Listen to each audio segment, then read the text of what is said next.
Hi, I'm Einar Tangen, and this is Reality Check. Around the world, an ongoing cycle of elections are bringing new and, in a few cases, old leaders into power. As the world's eyes turn to the U.S. midterm elections, the talk is about the changing balance of power. The networks are now doing their postmortems. Unsurprisingly, inflation and the economic direction of the country is what really mattered to a nation where 60% of the people are living paycheck to paycheck, as inflation eats away at their incomes. There's also lots of discussion about how, despite Biden's negative polling, people dislike Trump more, that issues like abortion mattered to women and younger voters, that people were concerned about the political direction of the country.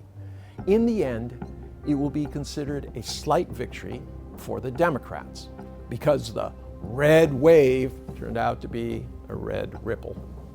Midterm elections are referendums on the current president. Over the last 80 years, American voters have not been impressed with the presidents they elected just 2 years before, evidenced by the fact that the president's party has lost seats in 14 out of the last 20 midterm elections, in either the House of Representatives or Senate, but usually both.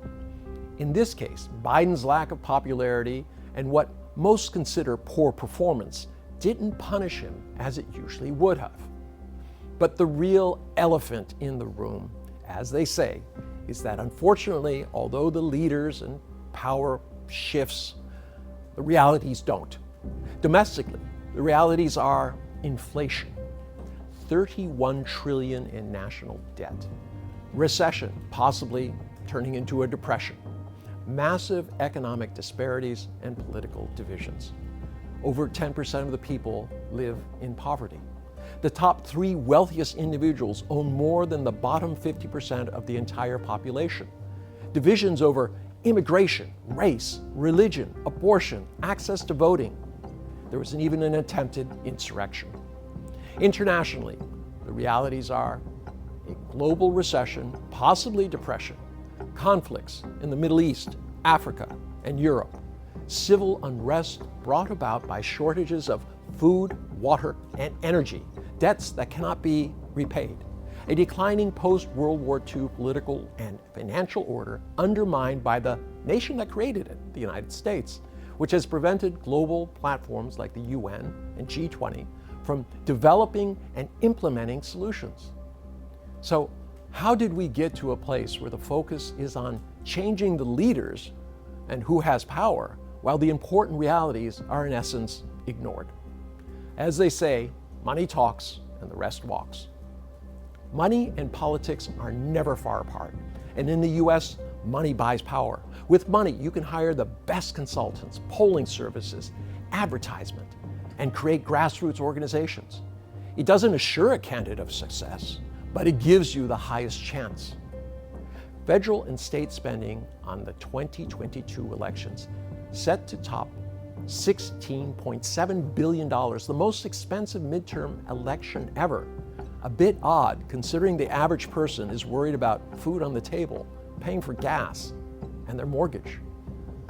So how much has been spent and who's providing the money? Billionaires from Silicon Valley, media, and old line manufacturing have been the major financiers, mainly on the conservative side, as the economic situation has made it more difficult for smaller donors. Of the top 25 donors this cycle, 18 are Republican, according to Open Secrets, and they have outspent Democrats by $200 million. Billionaires make up 20% of the total Republican donations, compared to 14.5% on the Democratic side.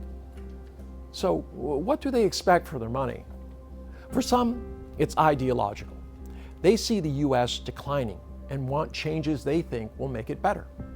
But behind the politics, they get access to the party as a whole, to the candidate who now owes them, because they were elected, a system that has allowed them to protect their interest and earn more money. So in essence, it's an investment. Ironically, billionaires who have everything, and lower middle class working people who have less and less each day often support the same candidates. But in the end, the idea that unelected individuals can have such power doesn't seem very democratic, nor have their billions resulted in a better society. Do they have your interests at heart? I would say no. What happens after the election? That is the problem. Some of the actors will change, but the play will remain the same. The billionaires will want a return on their investment, while problems years in the making remain unsolved, not only because of the numerous divisions, but because of the very structure of the political system itself, which does not allow focused, consistent policies to be implemented. In conclusion, Americans' problems have been a long time in the making and needs more than a political merry-go-round to solve. It doesn't matter who wins, Democrats or Republicans, the political and economic and social divisions won't be solved.